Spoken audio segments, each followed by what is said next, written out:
wait lang. Dami ah.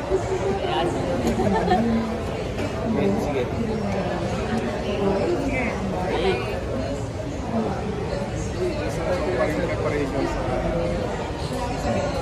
Sa ngayon naman, maayos yung preparation namin. Pero hindi pa 100% still preparing pa rin kami for this year. Si Coach Ronald Tubig, kasama niyo na siya talaga.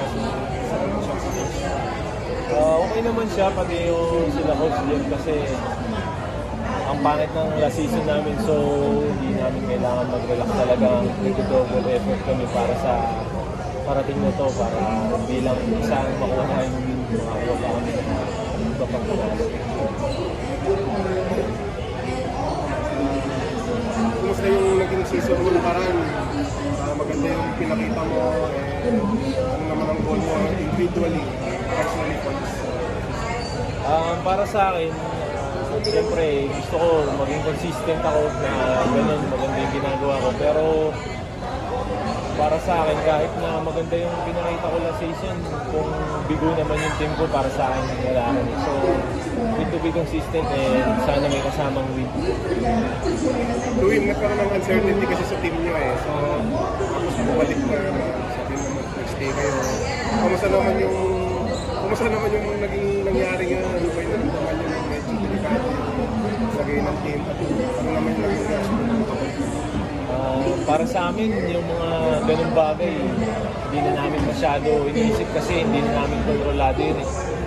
So, kahit na sabi ko sa mga kasama ko, stay ready lang. Kahit anong mangyari mga pare, sabi ko, stay ready. Kasi yung kontrolado lang natin, yung sarili natin. So, yung hindi natin kontrolado, hindi na natin masyadong ito. Si Carino, malaking bagay siya. Ngayon may konti kayong right na.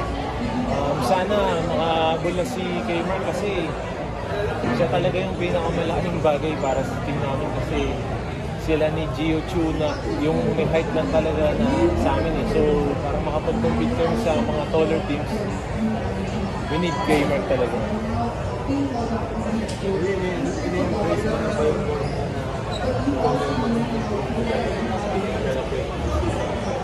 Para sa akin, kahit nung pa man, mga unang season ko pa lang, gusto ko lang talaga mag-perform, tumulong sa team, hindi consistent on the court.